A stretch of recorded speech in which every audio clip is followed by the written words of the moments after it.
Last session.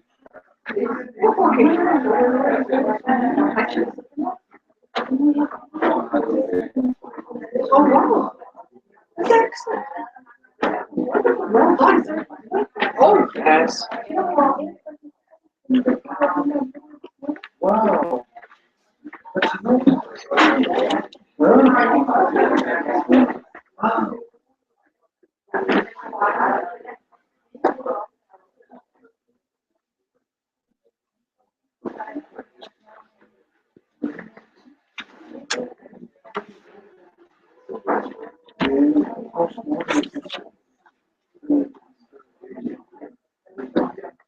Is it okay to switch this off just now and then switch it on a bit later?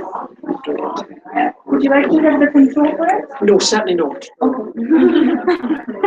I'm not trustworthy with those things. It takes approximately 30 seconds to warm up. So when you're ready, you can signal and I'll switch it. I call them? Huh? Should I call them? Come down? Kind of.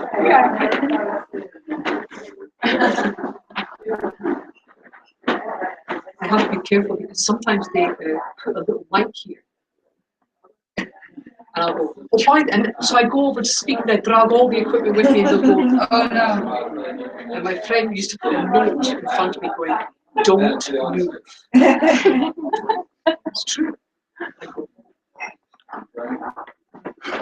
because I want to go and see what we're doing. It was so noisy. Bring everything crashing down.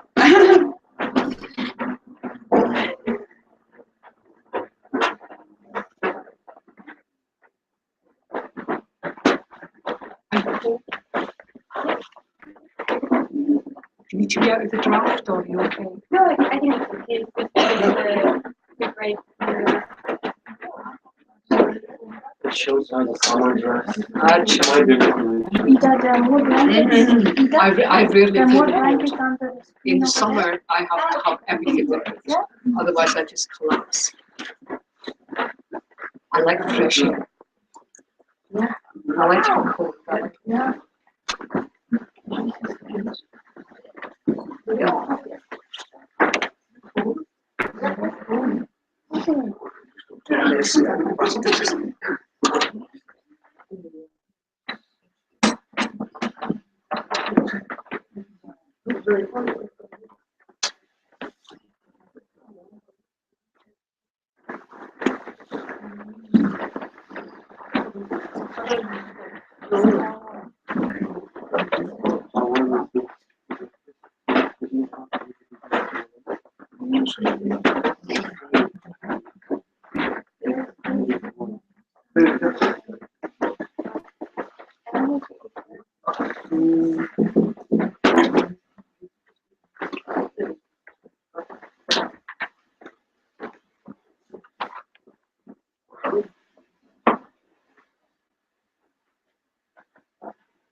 So,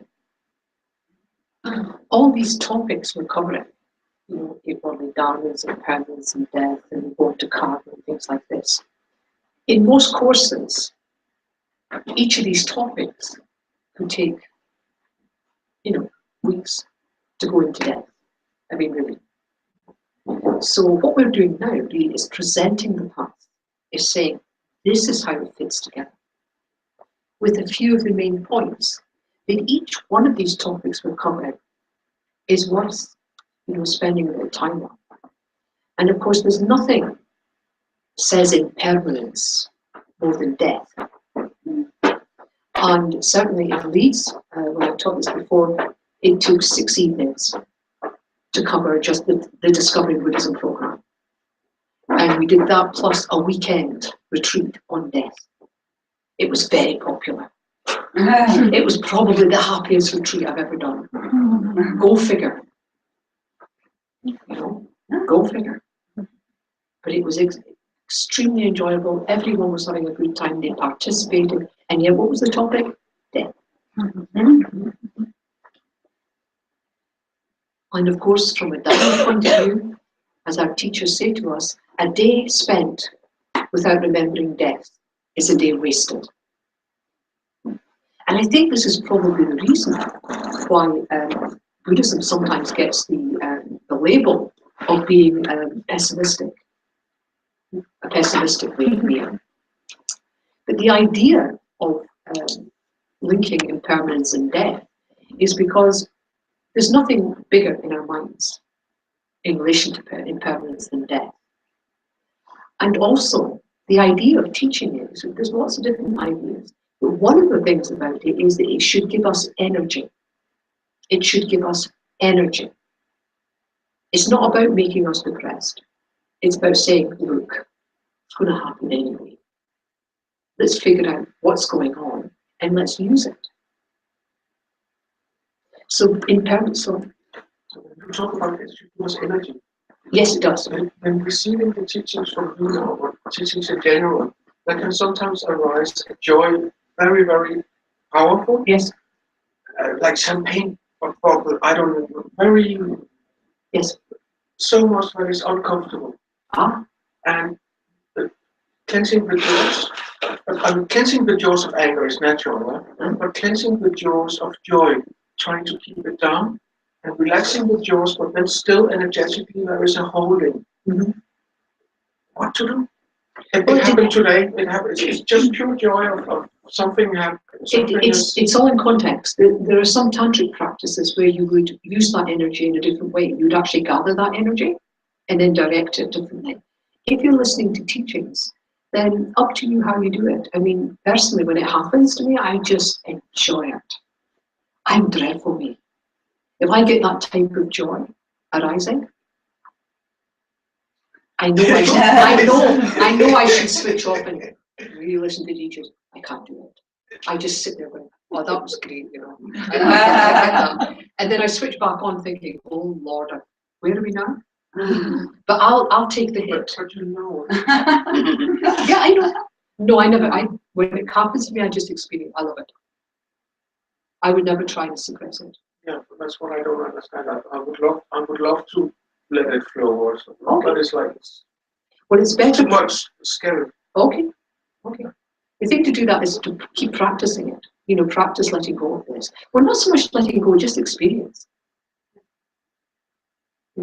Again, you have to feel kind of safe. Yeah. You have to be in a safe environment to allow that to happen. But this is Kundalini energy. This is energy just arising. It's not negative, it's not positive, it's very powerful. So then, that weekend I did towards the end it was almost hysterical. And I'm saying things like, calm down. How dare you enjoy yourself so much on a weekend retreat? But they were enjoying. I think sometimes you need a bit of freedom to talk about it and think about it. And if you do a retreat on it, there's nothing else you're thinking about. All your discussions are about death. You end up dreaming about death, and you bring death into the classroom and into meditation. And suddenly it's not quite as frightening as it used to be. Because we all know, don't we, we're going to die. Yeah? There's nobody here sitting there thinking we're going to live forever. No. Yet. That's how we behave. Big dichotomy again, that's exactly how we behave. How do I know that? How do we know that? Because it's hard to imagine our own death, but very easy to imagine other people's death. We can see ourselves attending other people's funerals, can't we? Yeah, we could. Such a shame. You know, I used to know that. We can see it. We have this idea that we will be the last man standing. Everybody else will go, and it'll be us. Even though intellectually we know we could die at any moment, still we think we're going to be the last man standing. And so we don't deny death, because that would be stupid, but we push it far enough to the back of our minds so that it becomes just a wee bit more comfortable. You're just far enough back. When it comes up in conversation, it's rare that we, heart and mind, talk about it. Normally we trivialize it, or we suppress it, or we're quite glib. Yeah, I know it's going to happen to me. Why are we talking about it? I have, quite a few people deal with it like that. Let's not talk. I mean, I know it's going to happen. I mean, why are you happy? You can see almost the anger coming. And yet there's nothing more impermanent than death.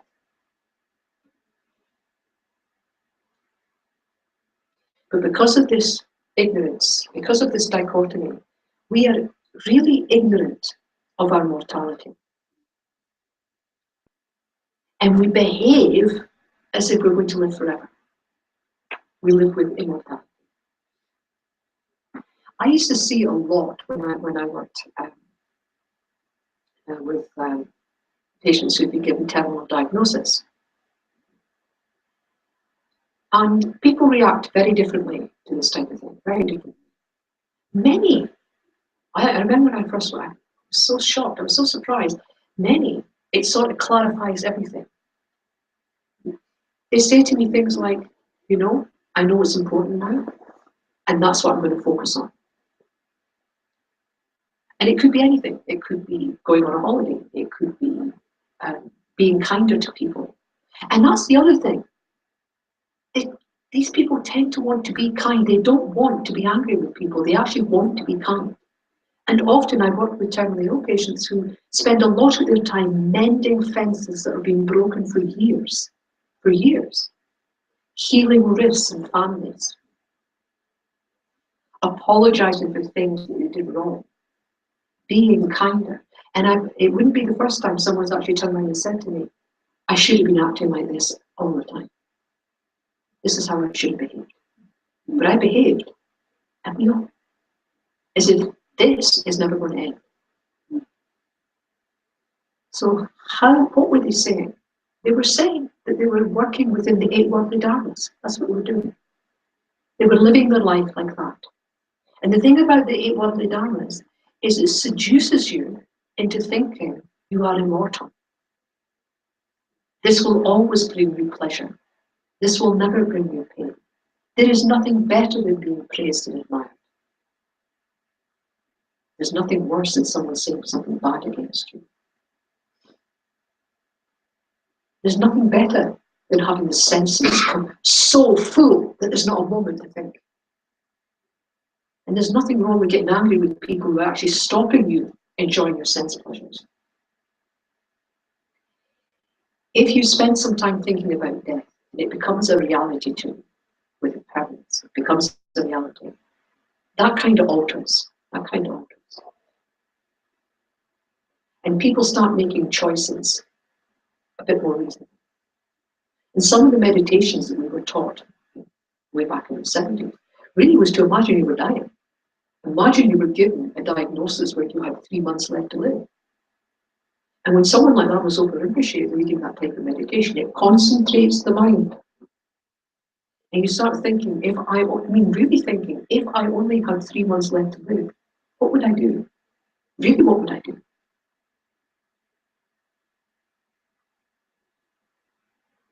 And if you can answer that question with something reasonable, do it now. There's nothing going to say you will get up from the seat. Nothing.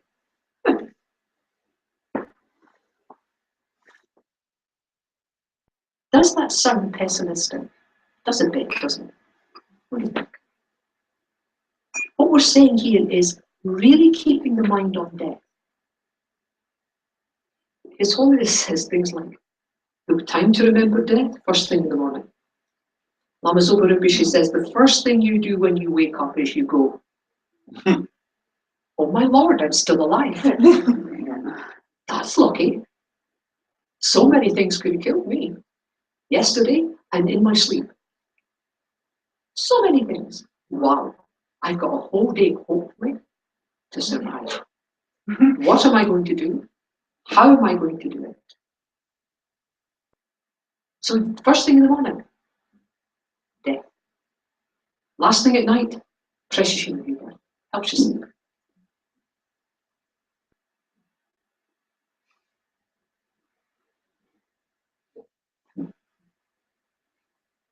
Is it possible to live our lives clearly being aware of impermanence and death? Or will that make us miserable? If I live my life understanding the nature of phenomena as being impermanent, myself as being impermanent, and that clearly I will die, nobody knows when. If I think that every morning and think, wow, I'm still alive, will that affect how I live my day? Especially if you touch on it throughout the day, or will it make me miserable? For some people, can't do it. Literally can't do it. Has to be pushed to the back of their mind. If you can do it, wonderful. Really, it concentrates the mind. You're kinder. Every moment becomes very tasty. You talk to people who've got terminal diagnosis and who have taken this approach. Not a Dharma, it's not to do with Dharma, just they come to this conclusion. I'm going to enjoy every minute. They say things like, flowers never smell so sweet. The rain feels like jewels on my face. My family, I can't believe I'm so lucky. These are people which, an hour before the diagnosis would never have said anything like this. I'm not saying everybody does this, that's not true. Some people can approach it like that. And then, having worked in the Marsden Hospital in London, dealing with terminally ill people from children through to older people, it's so consistent. Everything they're doing, the food tasted better, their relationships were better, they were enjoying every moment. And 9 times out of 10, they said the same thing. I wish I had behaved like this before. And when people are dying, I don't know if anyone here is nurse people as they're dying. You never hear them say, I wish I'd collected more things. I wish people had admired me more. Never anything like that. What do they say? They say things like, I wish I'd been kinder. I wish I hadn't got angry so much. It's like that. And on their deathbed. Why? Because instinctively that's who we really are. This compassion, this love. But we need something to trigger it. When people are in planes that are going to crash, and they email and they text. 9/11. The vast majority of the texts that were sent from 9/11. Do you think it was, oh my God, I'm you? No. The majority of the texts were, tell so-and-so I love them. Tell my children that I will always be for them. Positive. Very good. Why? You'd think in extremis, wouldn't you?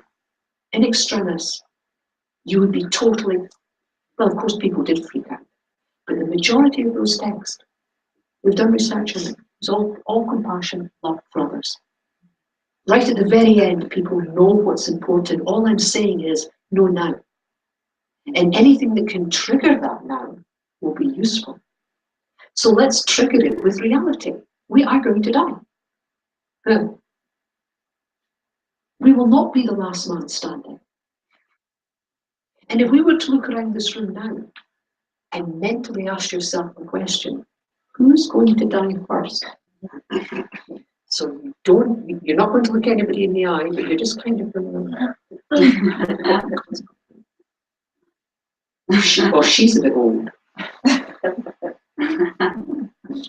I heard he was a bit ill before. And that one doesn't look lively. Very few of us will go, I wish it was me. I think it's going to be me. Nobody thinks that. Nobody. Do we? First time I led a retreat on LAM, we were doing death meditations. It was a small group, about 15. And there was one young man there, he was in his 30s, and he ran a group in Wales. And we did the death meditation. And this particular death meditation you can do, which are very energetic. When we finished and we were doing feedback, he said, you know, I can't believe it. We came on this retreat and we didn't bring a coffin. I was lucky I remembered the plates and the forks and knives. But he was so affected. He said, you know, really, at any moment, I'm going, yes, I led the meditation, yes. He said, any moment. He said, he's standing only in my 30s, and he was only in his 30s, young, fit guy. And I did this exercise about who do you think is going to go first? And nobody would say who they said it was. But they all knew it wasn't them. In that group, the first person to die was that man in his 30s. I mean, it was a year or two later, but that's what happened. He died in his sleep, just gone out with his daughter, came back, went to bed, didn't get up the next morning. But that type of awareness is rare in someone. But it's going to happen. It's energetic. So good to use it. But if we use it to be depressed and be miserable, well, maybe not such a good thing. But if we use it to understand that every moment's precious and we can be benefiting other people and ourselves every moment, and let's, you know, kind of make the best of the day, then it's becoming energetic. Any questions about that? I mean, you know this, right? All this shit. I'm just putting in the context of impermanence. So Buddhism, it's not pessimistic. It's not optimistic. It's realistic. It's going to happen. Let's use the energy. Shall we meditate? That's the right answer. Okay.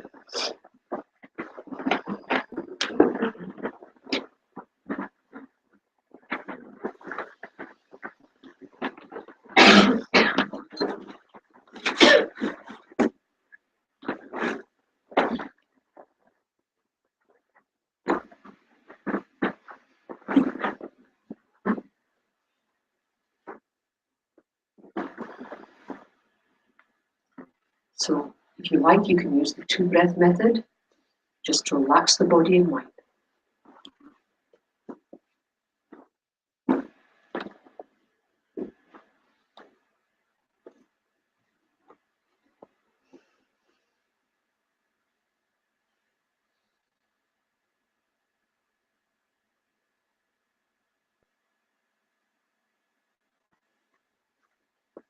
And we ask ourselves the question, can I view my death and the death of my loved ones as inevitable?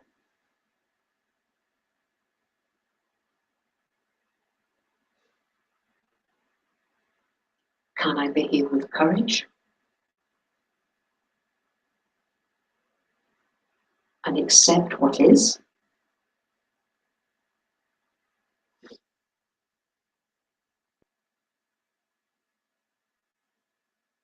Or do I ignore it, push it to the back of my mind,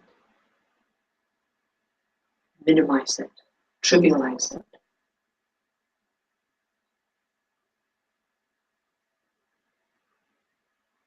And when death comes, am I overcome with fear and with panic?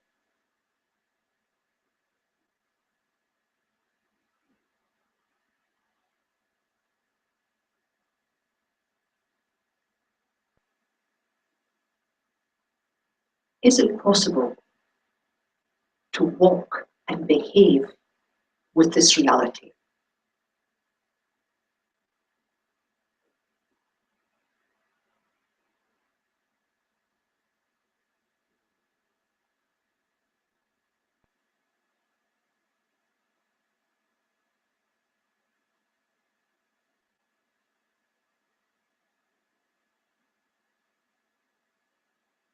Do I cling to this life as if it were permanent and unchanging?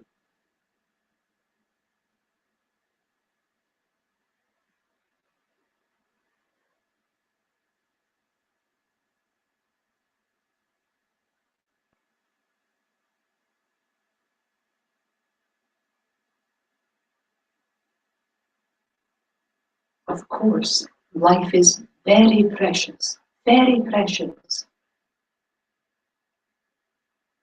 It's just not permanent.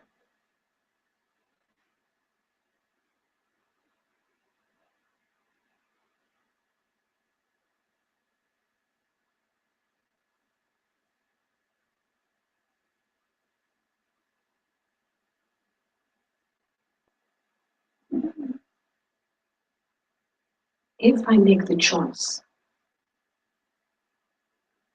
to remain aware of impermanence and death, I will be fully alive to the present.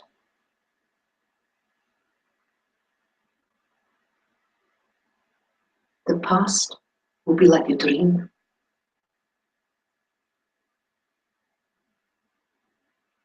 The future, a fantasy. But here and now, I will be fully alive.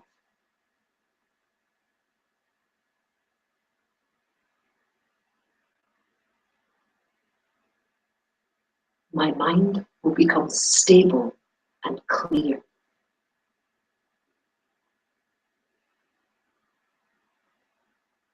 I will take every opportunity to benefit myself and others.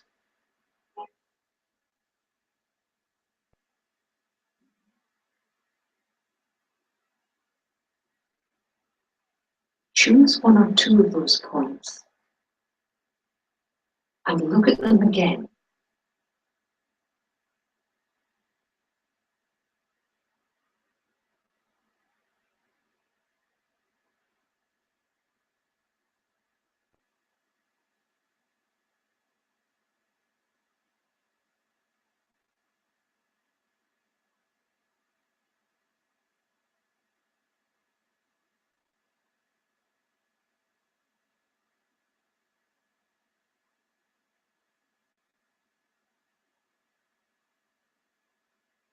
If you can, make a decision to walk with impermanence and death,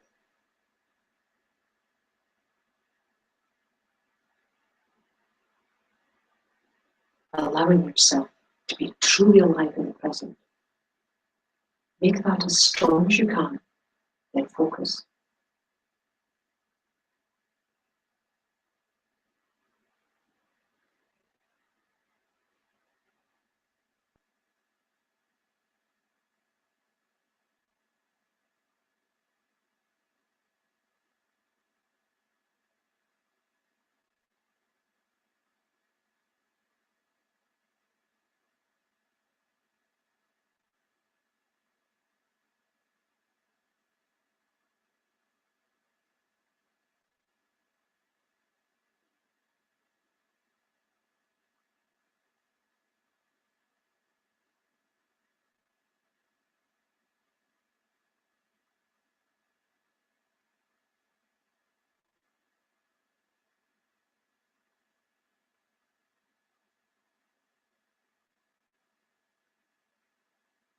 When your mind wanders, bring it back and focus.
Do you think that keeping death to the front of your mind like that would be helpful? Or do you think maybe not yet, or maybe later? Because that's what it's, the only reason it's done, because it's going to happen, but it's to give you that energy to really enjoy every moment. Do you think it's possible that we do it? Why is it a reliable method? Because there's lots of methods to make you happy. And there's lots of methodologies to help you make the most of every moment. I mean, behavioral psychology and all that is full of it. Why do you think, of everything that could have been chosen to make sure that each moment is precious, that we take the full essence of everything we do, why death? Why are we using death as a catalyst? Why should it be successful and done properly?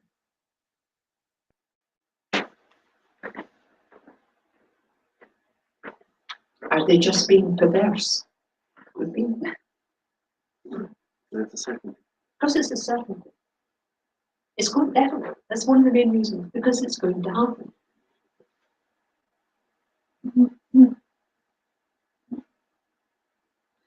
And I think another reason is what I've shared with you before, that if you can bring that to the front of your mind, it will positively affect.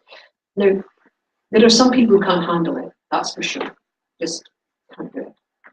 But if you can, it positively affects everything. It's incredibly, incredibly. I think there's something about it that speaks directly to your Buddha nature. It almost liberates it. Certainly working with those who are dead and dying, you can see. There's nothing they wouldn't do for anyone else. The problem is, if you leave it to when you're dying, there's very little you can do. Do you know what I mean? We can do more now. But how many people I've known who said, I wish I could do more, I wish I could do more, but I'm stuck here, I'm stuck here. They suddenly know how important it is, but they're limited in what they can do. At the moment, we're not limited. I also think it's helpful because it helps me work with my attachments. So, I mean, just accepting that I will lose everything and that at the moment of death, it's not going to be such a huge surprise somehow. No, but if you've not faced up to it, people can die quite difficultly. Yes, that's because they're so attached to what they have. Exactly. But by training this way, you will just face the facts. Yes. That you will lose everybody you love and everything you know, and but it's in context. It's in context. Because although that's true, and that is true, what kicks in else also is the nature of reality. That kicks in. What also kicks in is compassion and love, because you're not the only person feeling this. Everybody's got to go through this. So that kicks in. The idea of beginningless mind kicks in. It all fits in such a way, but it's got different strengths. Because, I mean, it's extremely important to die well. Extremely important to die well. But a lot of anxiety and fear gets loosened up. Because the things you're really afraid of facing are so much more threatening. Yes. And what do people say? Oh, you're looking well. I see that. The person looks at death's door and looks at, and the family come in, you're looking well. It's so-and-so's birthday, you'll hang on till then. You'll get better. You know. We lie to people. I'm not saying you should go up to someone and go, you look as if you've got about 20 minutes. I'm not saying that. I'm saying, why are you lying? Usually it's for yourself. It's to make yourself feel better. And what you're trying to do is stop that person talking to you. If you really want to know how to respond to someone that's dying, listen to what they say. If they're saying things like, I'll get better one time, this is just a temporary thing, you're not going to go, well, actually, no. You'll work with that. But if someone says to you, I think I'm dying now, what are they actually saying? They're saying it. Listen to what people say and respond to that. And not with these cliches, oh, you're looking great. So much better than yesterday. You'll get over this. Things like that. The last thing a dying person needs is to be lied to. It's just one of my bugbears. I used to listen to all this nonsense. And the ulcers would go away and the patient would say, but I'm dying, nurse, I know it. Of course they knew it. So there's a conspiracy of silence around death. Just don't join it. Don't join in. Be kind, be compassionate, and don't join in. Always laughing because I lost my sister. She was pregnant for months. It's not but she moved it but she was because the peace knew so we were not That's good. You have to be with reality. It's these set phrases based on nothing. But if you're behaving within the context of reality, then there's nothing wrong with that. Some people do have a beautiful death, and they let go quite easily. Other people very difficult. Some people are in a lot of pain, other people are not. Some people are unconscious, others are not. So it's responding within a kind of reality, and it's not. And I'm not even saying do what's right. I'm really saying do what's compassionate.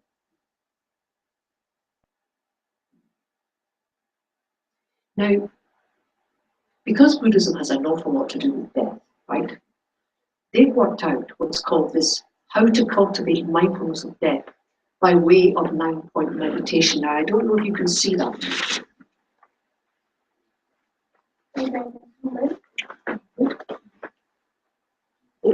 Excellent. The other way, maybe? Martina, the other way. It's unsharp now. It's the focus. sharpest. It's the sharpest you can control. Okay, but before it was sharper. I'm going to be able to give you a handout once we get this, not today, but once we get this printed off. Yeah,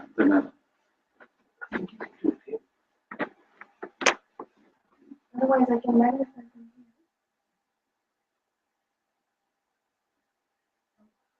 yes.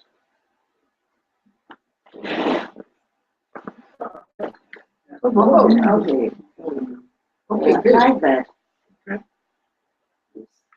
Excellent. So what do you want to be root one? That root one, yeah. Yeah. Now, Buddhists know about death. They are not ambiguous in any way. They're very clear. These 9 points of death is something that we're encouraged to discuss, think, reflect, and meditate on, and come to some definite conclusions. So this first route, our death is definite, nothing can prevent it. So you're asked to discuss that. Not just, well, yeah, really look at it. Say to yourself, if I could prevent death, how would I go about it? What would I do?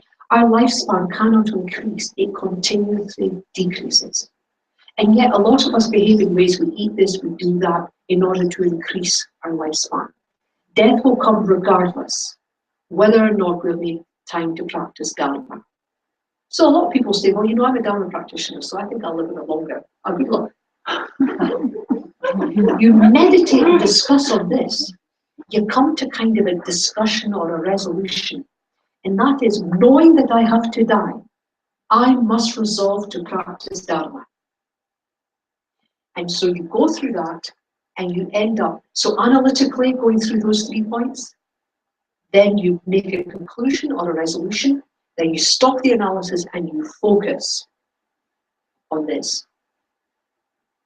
second route, time of death is uncertain. Again, don't take it as a given. Really think about it. Completely uncertain. Think about people who you've been talking to, and the next thing you hear, they're dead. People who've gone out and got knocked out by a car. And it didn't matter what they'd done. They've gone on honeymoon. They've spent thousands of pounds on a honeymoon. What happened? They drowned. No, there's nothing. It's totally uncertain. Young people will not die later than older people. It just doesn't happen. Things that can kill us are many, and the things that can keep us alive are few. When you're thinking about this, you start to enumerate in your mind. What is it that can kill me? Realistically, this body is very fragile. In the life I lead, what could kill me? Think about it and really go through the list in your head. And then say to yourself, the things that can keep us alive are very few. So then you think, well, I know, okay, there's a lot that can kill me, but what is it that can keep me, what is there in this world that can keep me alive? Very few. In general, our body is extremely fragile. Extremely. Not just with aging. But it doesn't take that much. It really doesn't take. So you reflect on that, and you come to a conclusion or a resolution, and it goes along these lines.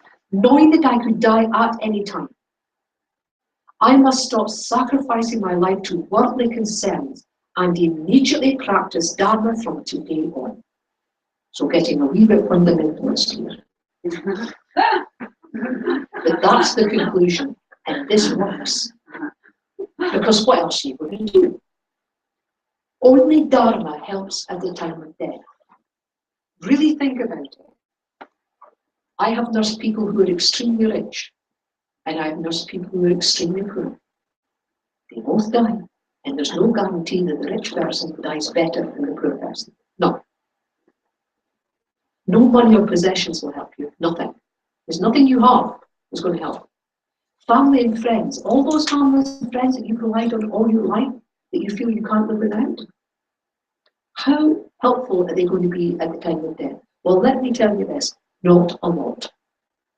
In fact, when people are dying, friends and family, unless they behave properly, can actually end up irritating you as you die. They can actually hinder your death. They can make your death more difficult because they're overwhelmed with emotion. The crying, don't leave me. Clinging onto the body. Being brave, but hanging in your body. This type of thing. If you're dying, you don't need this. You really don't need this.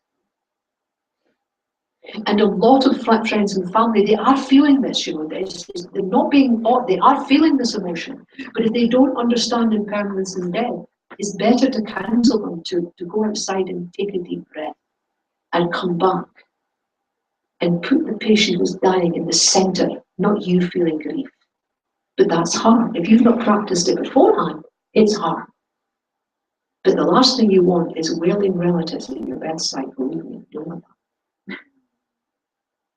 And then sometimes, depending on the family, some of them try to outwail each other. So there's all this emotion going on with someone who's dying. That's not what's meant for you. No, that's not helpful. So friends and family, they can end up being the biggest hindrance to a peaceful death. I'm not saying that always. No, of course not. If they behave in certain ways that help the patient, they can be very, very good. But many times I've seen the opposite. Not even our own body can help us at that time. Well, that's obvious. But we rely on this body. In fact, we often think we are the body. Me, this is me, and I've relied on me looking a certain way, behaving in a certain way, having a certain level of health, having good eyesight, having hearing, this. We've relied on this, and now it's letting you down big time. You can't even rely on the body. Conclusion. Finally, since nothing else can help me, I must devote myself fully to the pure Dharma practice. It's not saying become a monk and become a nun. You want to do that? Fair enough. This is just saying let the 8 worldly dharmas go. They are not helpful. Practice Dharma. You'll be happier. It's not poison. It's not even medicine. It's meant to be medicine. I never see it like that. It's just life. Really. Dharma is life affirming. Everything else is a nonsense. The 8 worldly dharmas, nonsense. There we are. So this is the 9 point. Very effective. And so now, in your groups, so you can put yourself into your groups. That would be good. 3 groups. 3 groups? Is that possible? I'm sure. How many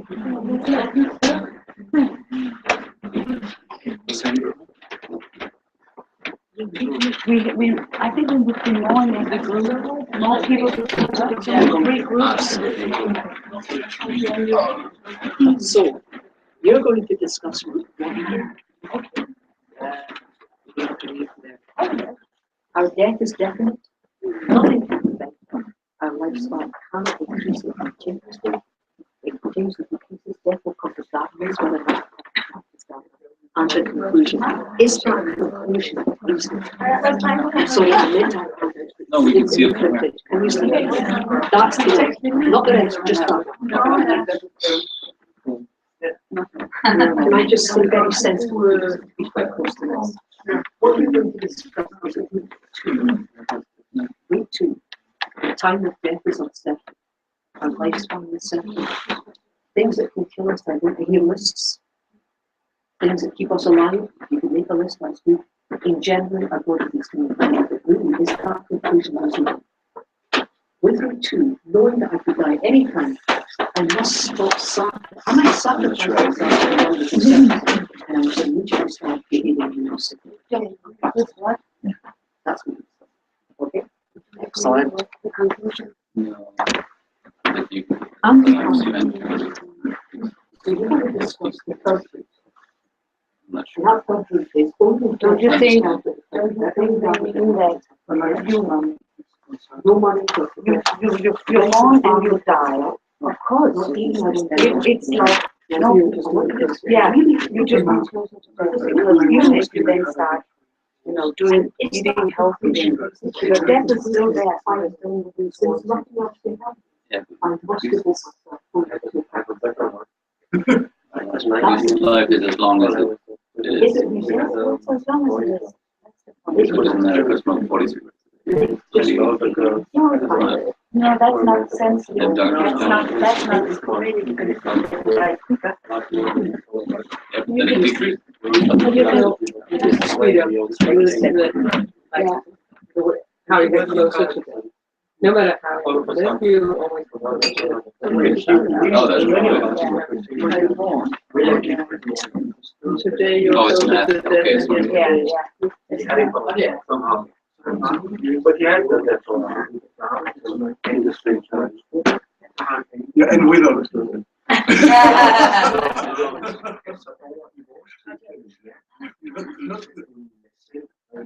We have an idea of when we're going to die. It's not certain because some people have made Always certain like they're going to.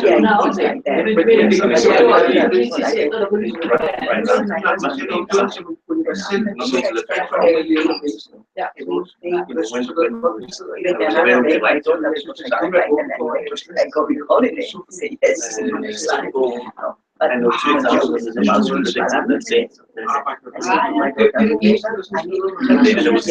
That's minus.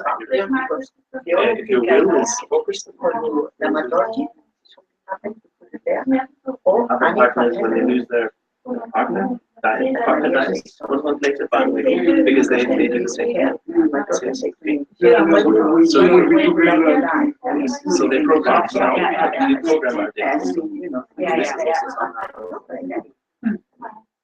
Like things can read it, then I give away maybe my daughter, my mom, maybe whatever.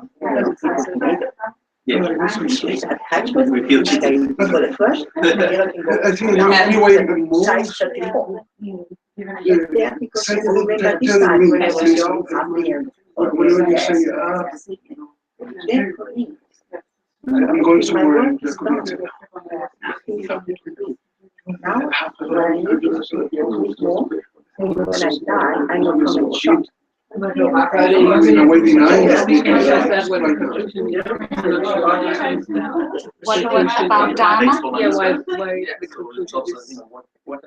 Yeah, because the previous is Yeah. What is, where does it, it's because we have to get a rebirth. That's why. Because it's not just the process of leaving this life, it's the process of getting into the next one. Not only available for any rebirth. Someone here. I mean, of course you will always be rebirth, but if you practice Dharma, you will be able to death and go through that process and avenue We all have family, have children, so that you can continue practicing Dharma. That's the whole point. And if you don't practice, Then you might get, then when death occurs, you don't know what to do. Your mind is still there, but you're totally overwhelmed by fear and feelings, and then you're not able to guide your mind in the right direction. Guide your mind. Yes. But if you don't buy the idea of reincarnation and rebirth, then it doesn't make no sense. So what is it that could keep us alive? Maybe it's also with it. yeah. It is. Yeah, I think so. When it comes to death, I'm more. That's a good one. So do we do that? You don't. Well, no, when she said The meeting, I enjoyed it. I'm going to enjoy it for the last part. The smoker. That's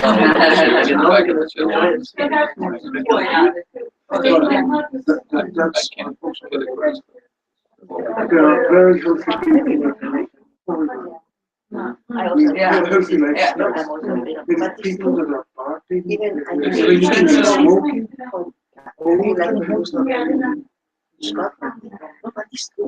But also maybe it's Dharma, even if you don't believe in reincarnation, because as you told us, when you're going to die, you wish you had been another kind of person. And practicing Dharma is not just meditating and praying, no, it's actually behaving according to how to create less suffering for yourself and others. And if that is practicing Dharma, then it gives a lot of meaning to start now, so that you don't regret when you're going to die. I was too selfish. I didn't do that. I made all these actions that has created suffering for others. I think that can be very So actually, painful. no matter what, if you believe it, you Yeah, Unless it's a good idea to practice Dharma. Yeah, unless you will not. Yes, because practicing Dharma is confronted with positivity.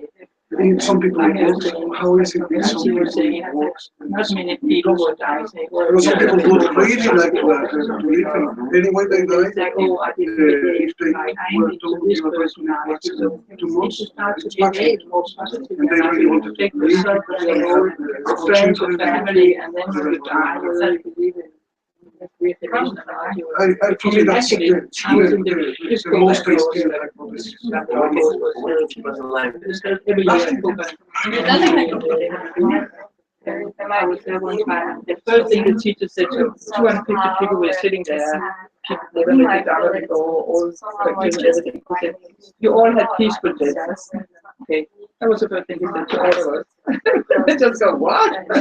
Because we were there, because we had this special human rebirth there. We could attend the whole mindful Dharma course, and this is out from a Buddhist perspective. We all had peaceful deaths. Interesting, isn't it? But that's another important thing, I think, because it's so natural for human beings to be attached to life. We don't want to die. So when it happens, if you have not trained your mind and it happens, if you have not done that, then you will cling to life, and it will be very painful to go into the death process. because you're so afraid of it. You don't know what will happen. You want to be alive. You don't want to leave this world behind. And then you cling to it. And then you create a really terrible situation for yourself. But if you have training, Someone who has such a pure mind, and not being attached and letting go and all this, then you can go into the death process much more peaceful. I think so, no matter what, even if you don't get rid of it, but you still have to die. Exactly, yeah, I think so. I think so, yeah. Even though we don't think Yeah, because death doesn't come like this. It's not switching off a switch. It takes time to die. It's a process. So you have to be, you have to stay with that process, be able to stay with that process. I'm just thinking if it resonates, right? I'm not sure if I have not. I think that a lot of years in my life is the death of power. But I don't think I'm really scared of death. I don't really want to think about that. Oh, that's in reality, I'm aware of death on a daily level. I actually don't, even though it's probably most frightening to think of. I don't know, I don't want to think about that. But maybe it would help me to live a freer life, not just avoid death, but maybe I would like to actually compare my face. Instead of just saying, no, I don't think about that. So I think it could be good, but it's really, really scary. Actually, Buddhism Even not seeing a person now they have to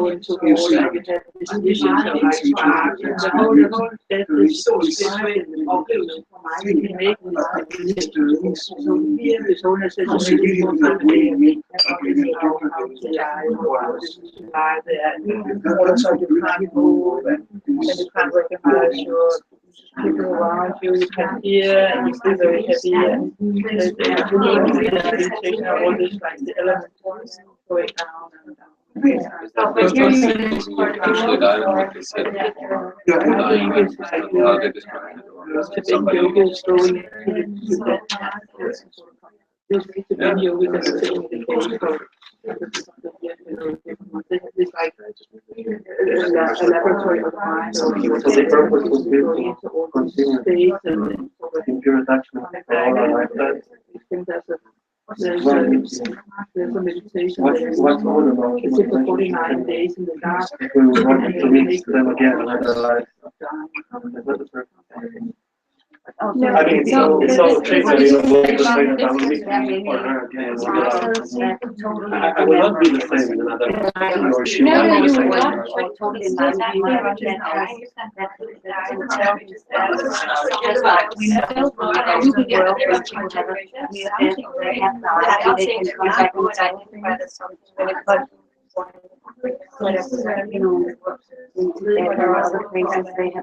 But if you have been an interesting part of life, death and its process, so they have been studying it so much more thoroughly than thousands of years. It's also difficult to talk about it. We don't see this people in the street like we do in India. We don't see people. It's like this, and everything that you can do with it. Put away, and you don't want to know about Also because we're so scared, because now we don't have Christianity anymore. It's not heaven or hell, and nobody's going to hell because we don't do that. If you don't go to heaven, then what? We only have believe that it's actually nothing there, and that is very, very scary. So the more you know, if your life is being even more scary, you don't know what's going to happen. If it just stops, and it's not going to be pain, it's not going to be anything but I know, and that's why I have to be in the Dharma, because I'm totally convinced that I'm going to be peaceful again and again and again, and I'm fed up. I'm totally really good motivation. I'm really totally fed up with life. In some power. I have to do something about it now. I've had enough. So yeah. But to me, it's only really helpful to study these things and practice them. So I'm not at all scared. Not all your lines up together. I'm a little curious. You're right. I'm a little bit bored. Because that's one thing I don't remember having. Because I have excited how I and will I put myself into a position where I can actually do this. I mean, I feel not because I started to do it's too late in my life, so I'm scared that I won't get able to. But somehow maybe I can. It's important to know what to do when there's what should you do? If you get hit by a truck when you go, what should you do? Where should you place your mind? Yeah, exactly. The only thing is it has to be simple that we do it. One thing is we're working with now.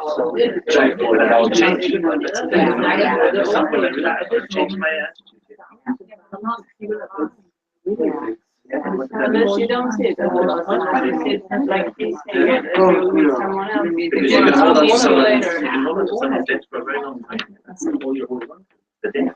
Not holding on to the life, actually. The focus is on the loss, my loss, or other people's loss, not my loss. Personally,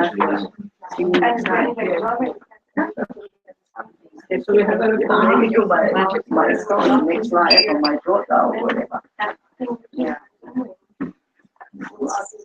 that's how they should. So good job now. Play cards right.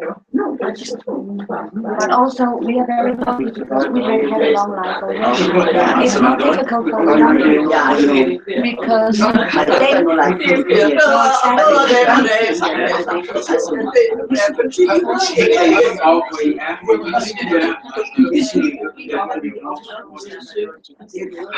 maybe why is it so successful?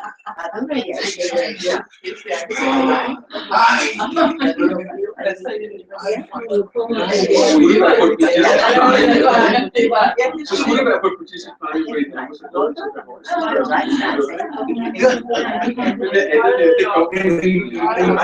like the nice. When I was young, I had neurosis, but sometimes I didn't sleep really nice because every time I fell asleep, I thought, now it's coming. So I woke up. And then in the end, I got so tired of being afraid of death that I sort of surrendered.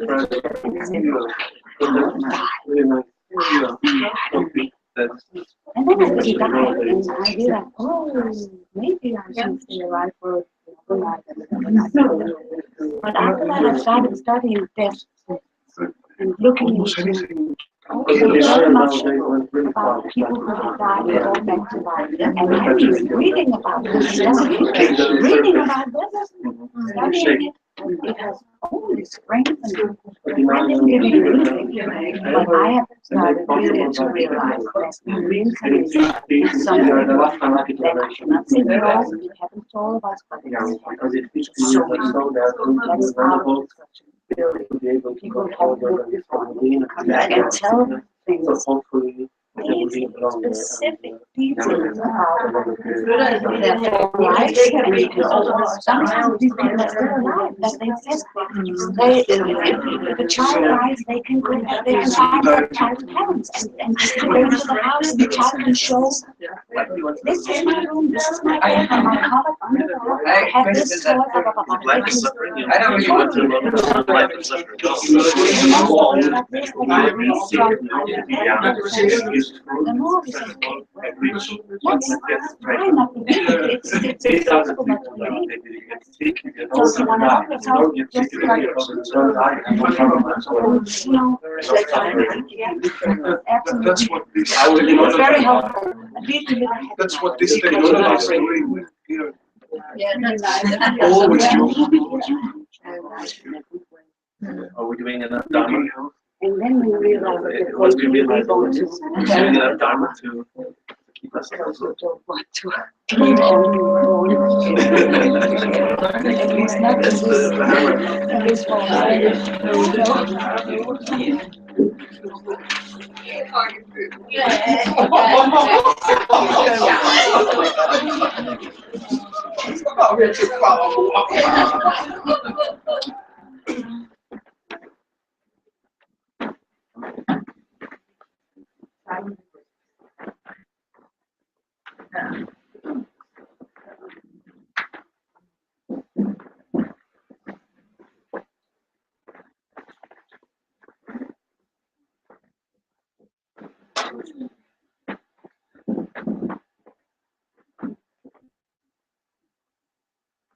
So this 9-point death meditation is considered to be one of the most powerful death meditations you can do. There are actually quite a few different. If we ever do something on death together for a few days, we'll be going into that. But generally speaking, impermanence and death, this is considered one of the most powerful ones you can do personally. So, with Route 1, the conclusion here was, knowing that I have to die, I must resolve to practice Dharma. I think we'll take it as given. It's all about practicing Dharma, right? Take that as a given. How did you do with Route 1? How do you do? How did you do with Route 1? What came up in Route 1? The first route, death is certain. We sort of started from backwards and saying, well, we have to practice Dharma because it makes us more positive. And then if you have a positive mind, then it would be easy to die. Like it would be, when you're still alive, you will be you benefit yourself and you'll benefit others more than if you're negative. So, and if you're positive towards yourself and others, then you don't have so many regrets when you die. And this is the way. This is the way. So, if you want to make sure that you have a good death, and I highly recommend a good death, how do you ensure that you have a good death?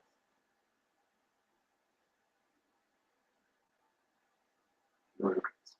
No regrets is good. No. The day before you die, practice Dharma. Dying while living. Yeah, exactly. Because you are. We are dying. Yeah. So I think the point I'm trying to make is, if you want to die well, you need to live well. Yeah. Really. Dying and being told you're dying is not a good time to change your behavior. The chances of you learning something new when you have all this turmoil about dying, even if you just get the diagnosis, that's very rare. Because you've got too much going on. There's too much oscillations here. When you're dying, you want to be able to die in habit. The habit of living well. The habit of living the Dharma. You know, when you're in extremis, it's very hard, isn't it, to learn something new? To learn to live and to have certain things at the front of your mind, changing your habit. The time to learn that is right now, so that it becomes your habit, so that in extremis, when something very, very bad happens, and death, when you've been given some sort of diagnosis or you know that's going to happen, it's not a big leap. You don't have to suddenly go, I should, what was that again? You know, already it's going to be difficult. So practice now. Practice now. You say a lot of people, when they die, they wish they had been more beneficial and helpful. That has been my, I did quite a bit of work with. What about the ones who were actually very helpful? On the tourist stuff, did everything. What do they wish for? Do you know, I can't remember it in specific. What I do remember is people dying well and quite contented. And I know, I have memories of people who just full of regret about things, and the things they tended to regret were made vocal. I shouldn't have done this. I should have given so-and-so money when they asked for it. Money always seems to come up. Possessions come up. I wish I had done this. I wish I hadn't done this. You know, it's that regret is tend to be vocal. People who die peacefully, they don't tend to say, "I'm so happy I was compassionate." It doesn't tend to be like that. From my memory of it, it's more just like peaceful death. Mostly, I remember the relatives saying, "You know, she was such a lovely lady. She did this. She did the next thing." That's what I tend to hear. The only thing that I remember being vocal was regrets. And worrying about their pets. Who's going to look after my pet? Who's going to look after this? Who's going to, worrying for other people, especially if you've been one of these very much caring people who've helped look after grandchildren, helped to do this. Suddenly you're not going to be there, and so instead of dying peacefully, you're dying worried because you can't be there to do this. I've seen that. what can be done about that? Because here we have an example about a very helpful person, a very altruistic person who's, taking himself or herself out of the equation and somehow leaving somebody behind, and now they worry. So how to deal with that? Well, think about it. Yeah. Just with compassion. If you're there, everyone's going to be all right. Yeah. Everything's in place. You can go now. Yeah. You were so helpful. But we can cope now. Because of what you've done, we can cope now. But what if it's you? What if it's you? There's nothing you can do. No, just not worry All you about can it do- and just say, okay, I'm sorry, I have to go. Yes. You'll find somebody else to help you. Just personally, Yeah. I would have started long before I was dying. Started what? Getting people to do things for themselves. Oh yeah, but death can come suddenly, Yeah. Yeah. Because if it comes that suddenly, you've no time to worry about that. Anything else from route 1? Working backwards is a good idea. What about route 2? The time of death is uncertain. I heard something about vampires at one stage. So I thought that was interesting. What about route 2? What type of things came out in your discussion? Can we actually predict or will our death or will our life? What can keep us alive? Can we actually determine our death? Can you determine your death? Oh yes, of course. You can bring it earlier and earlier. I mean, that's what suicide is really. But within, like, mentally. Some people have predicted I know of 2 cases, they predicted the day of their death and it transpired because their will was concentrated.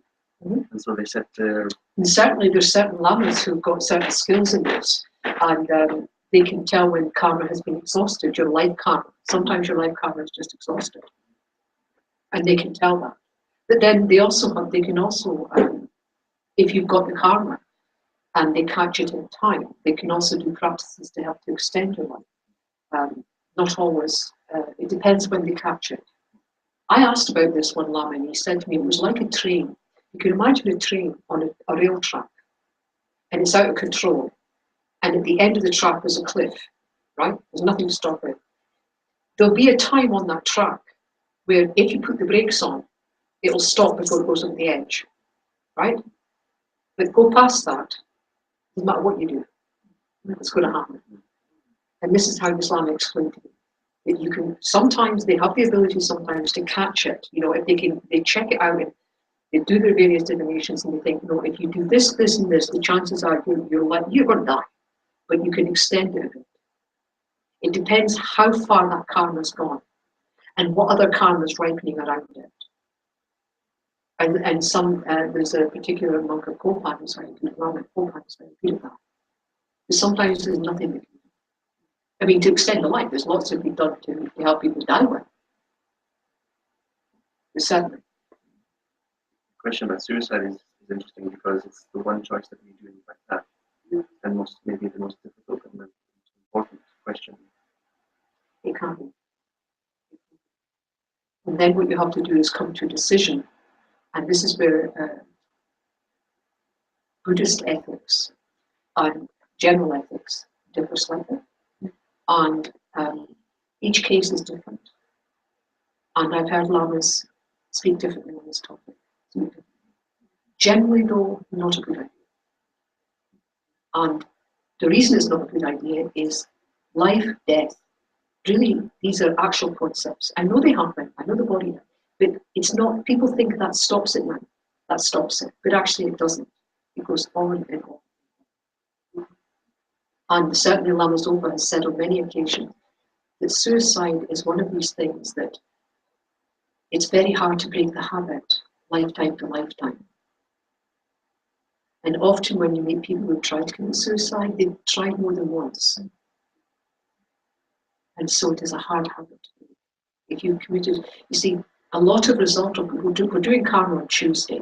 We're doing karma on Tuesday, we're doing karma on Tuesday. But there is a result that's similar to the cause. They can go on from lifetime to lifetime. And this one is particularly pernicious. Vicious is particularly pernicious. And certainly there's a gentleman I know quite well, who's tried on several occasions, hasn't done this for years, but he did try on several occasions. And it was like, it wasn't, he said that sometimes it wasn't even that bad what was going on. It was just, this is the solution. You know, tends to be more than one lifetime thinking like what's going on. Anything else come up? And the classic cigarettes, it says, there's on the packet, this smoking will kill you, and you smoke anyway because you might as well enjoy it. That's right. As long as it's there.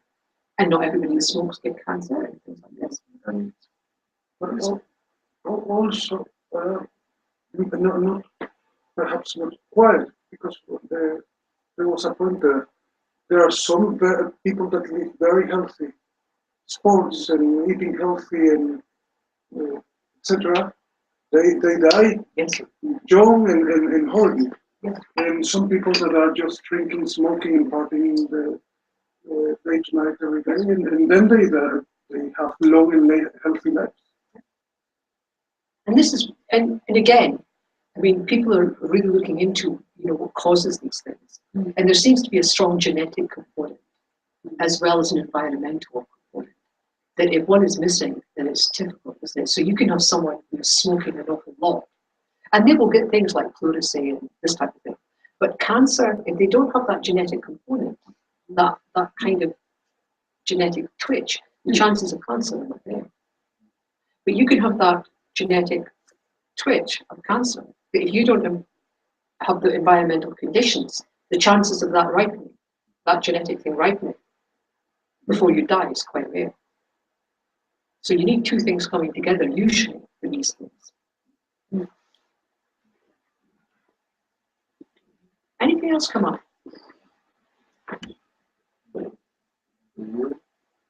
Will? Willpower? In what way? Willpower to go on living. and vice versa. Okay. Like either giving up or like fighting to stay in that. And also that nothing connects with you because of it. No, nothing. Not even willpower. What I do see is, what I have seen is willpower overcoming certain things like pain, overcoming certain things. Certain problem with dying is it just, sometimes it happens, but often it's just a slow degeneration and you have lots of problems with it. And I can see people stoically going through it with a strong willpower. And people observing this say things like, God, if that was me, I'd be dead by now. They must be really strong, like that. But that doesn't extend. But it does affect the quality of your death. If people who have practiced and have got a strong willpower in relation to, let's say, symptom control. Pain is an obvious one. And if they've practiced it beforehand, then they can deal with a lot more pain than you think. And especially in times like death, the tendency in hospitals is to drug you up to the eyeballs. Often done for the benefit of the relatives as opposed to the patient themselves. If you've got strong willpower, you can fight this. And you can say, that's not what I want. But there's two things. We have a lot of autonomy now, don't we? We feel we're autonomous human beings. We can do what we want, can't we? Let me tell you, as you get older, old age, people think they can override your autonomy because they know what's best for you. So number one, don't get old. Because people will decide they know what's best for you in many situations. And this happens a lot in the dying phases. That unless you're really clear and you're strong, other people's wishes often override yours. Well, in some places are very good. Some places have a death plan. And you work it out with them how you want to die. I mean, I know someone, a monk who died in Leeds, many years ago, but he died in a hospice that I used to work in, and he just completely laid it out. I didn't have anything to do with this. I found out later when I started to work in the hospice, and he laid it all out. He did a death plan, and that included right down medication, the fact that he wanted to be sitting up or lying on his right side. That included the type of mattress that he had. because they had this mattress that kept changing, and he said, that's no good for my meditation. And the nurses are going, oh, but we think it's really comfortable, and you'll get precious. So he said, it's not good for my meditation. I don't. So he actually made a plan. And some places are very good with that. Yeah, some places are very good with that. Other places are not. Some places will accept living wills in how you die. Other places will not. But if you have if you can hold on to that autonomy to the end, then you've got a big chance of dying how you want. But there's something about dying when other people, family, friends, nurses and doctors think they know best. And they're doing it for your own good. When I'm 90 and dying, the first person that says, this is for your own good. If I'm still mobile, I'm out that door. Get your phone. Out that door. Because people will do a lot to you because it's for your own good. That was also what we were talking about in the third group. Okay. That, friends and family cannot help. I mean, if they sit and cry, it's so difficult for you to die. So we thought it's better to tell them, I want this and this. This is how it's. But people are very resistant. When I worked at the Royal Marsden Hospital, early 80s, and I was doing a course there on death and dying and working in the wards. And as part of my, you get these, you had to create a package of different things. And they asked me to create a package for Buddhists who die, how to deal with someone who's dying who is a Buddhist. And I created this package. They spent their time going, what? Oh, no. Oh, that's cruel. Well, that's it. Listen, you asked for the package. I'm expecting an A. Just because you don't like it. So if you can speak to people beforehand, if it's possible to die in a hospice, that's very good. But we'll be lucky. We think we're going to die slowly, surrounded by family and all the rest of it. No. You'll be lucky. It's good. Hope so. Like that. So we make sure the last moment is as good as the previous moment, which is as good as the previous moment. Anything else from Ruth? We had one question about what is death, and it's just body death, or it's ego death. Okay, so certainly Buddhism is very clear. Death occurs when the consciousness separates from the body, and not before. And so if we have time, later on we can look at death processes. There's certain visions that come with that, and certain physical signs come. And if you can let the nurses and that know, then that's very helpful. But often in a hospital, you're lucky to get a few hours. I had to actually, when my mother died, I tell people this, but when the doctor came in, he just says, how's your mother? I said, fine. Mum had been dead for about 2 hours. So he looked like this, and then he went, she's dead. I said, I know. You expected her to die, she's dead. Oh, well, we need to do this. I said, no, you're not touching her, please leave. Well, he was so upset. I mean, really upset. I said, what is it you want to do? And she came outside. I said, what is it you want to do? Well, I have to certify she's dead. I said, she's dead. Well, yeah, I can see that. Well, I need to do this. I need to do check her eyes. I need to check. So you need to check one thing. He said, you can't tell me. I said, I really recommend you go leave him. And give him history, you wouldn't leave. But sometimes I felt as if I was defending a dead person just to give it a bit of time. Because everybody wants to do something. And so if you don't want to be interfered with immediately, make it known. Make it known. Because they do respond quite well if they know that's what you want. Exactly, and they do that in Denmark. You just have to tell them before. Yes. Then they are very. Most positive. People are. Yes. But sudden death is a bit more tricky. With my mother, it was kind of sudden. It was a big stroke. They wanted to do this. And I said, if you do all that, is she going to live? Oh no, it's massive. Then please go. So the reason why you wanted them not to touch her, it's because you were not sure if she had left the body? No, I wasn't sure if the consciousness had left. Okay. I thought, there was sometimes, there's these signs But you don't always see the signs. You really don't. No. So that But can I- happen after Oh yes, a few hours or Yes, days yes. maybe. It could happen in seconds. Yes, but also maybe days Yes. after. Well, they say up to about 3 days, Okay. but I think that's kind of unusual. Okay. Yeah. I think that's kind of unusual. But there was no way he was getting in until I was sure. He could have tried. I wasn't in the mood. Anything else from Route 3?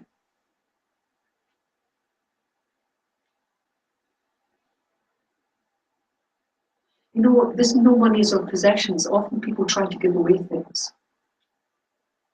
You see, at the moment, Usually what? usually they want to give you things. They want to give their family things. They're trying to get rid of things. They're trying to do the last thing they can. At the moment, it's easy for us to be generous to people. Really, doesn't take much. You can help and be generous to many people, and people accept it. The 2 times people will not accept is when you get really old, that people don't want to accept, or if you're dying.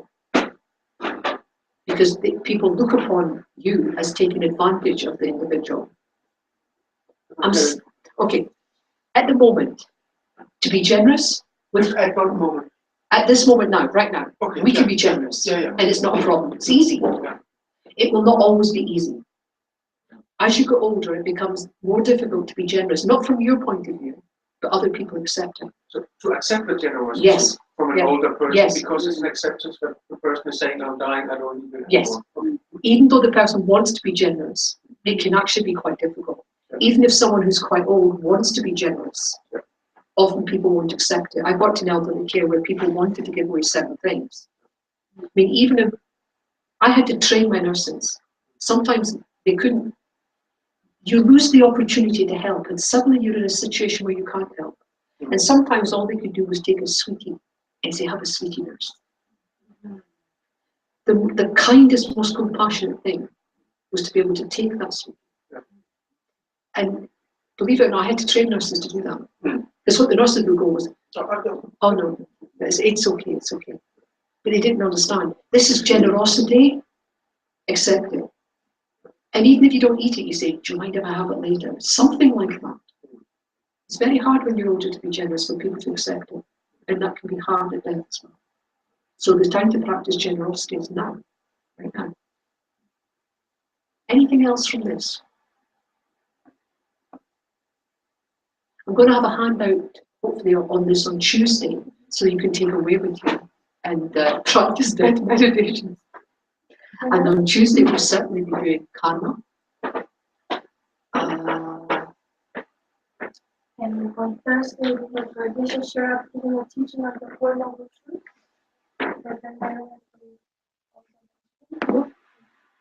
That's very good. It will be a 2-hour teaching. And then on Friday, Bishop Sharap is offering a course that fits very well into the structure that we're not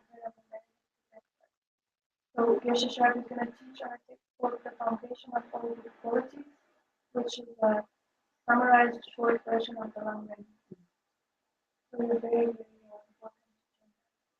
Now I would like to ask you how to have this box circulate, and I hope you can all get a piece of paper and just, I would like to ask for your feedback. I wrote down a few questions that I sent from my phone to the computer here.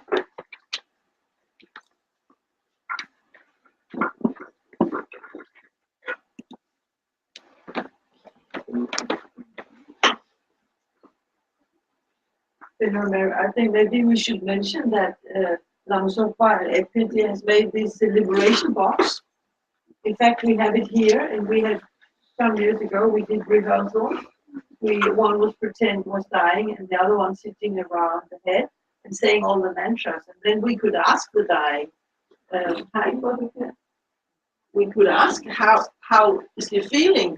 Do you feel different if we sit around the feet or around the head? Or what is the feeling when we say the mantra? And we could all tell it's such a comforting feeling. This is sitting around. And you're absolutely right, and this is why We did role playing. doing a weekend, something like a weekend, just on death, going through all the different meditations, really looking at how we can benefit the dying patient, how we personally can benefit. But that takes a few days. I mean, that really takes a few days, but it's very worthwhile to do. Very worthwhile to do.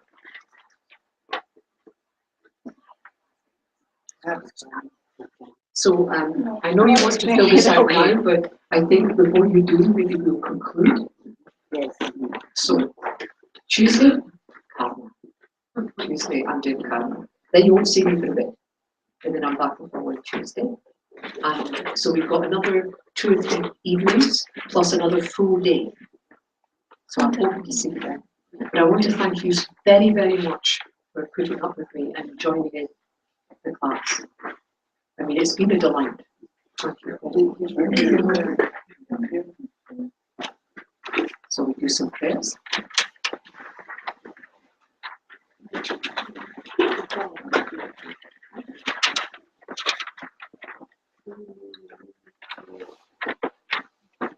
And so we do the first 4 verses only.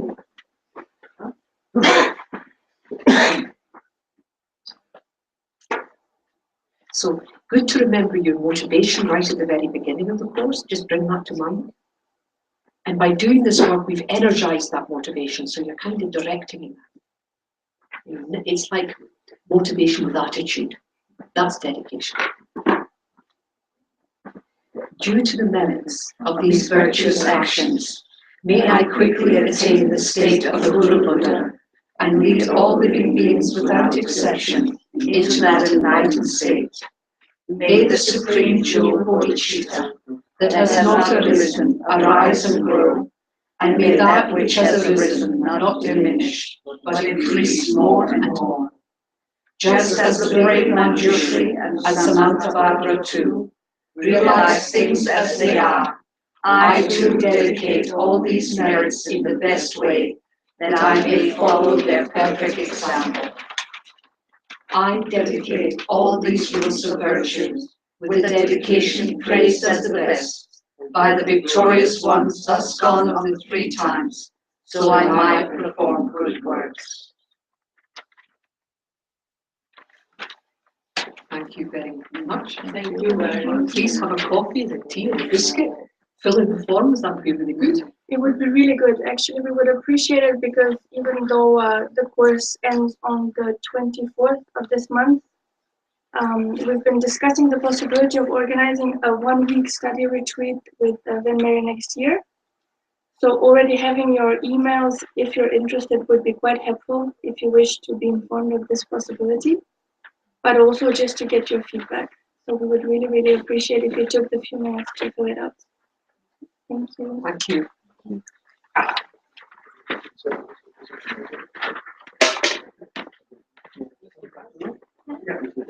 Yeah.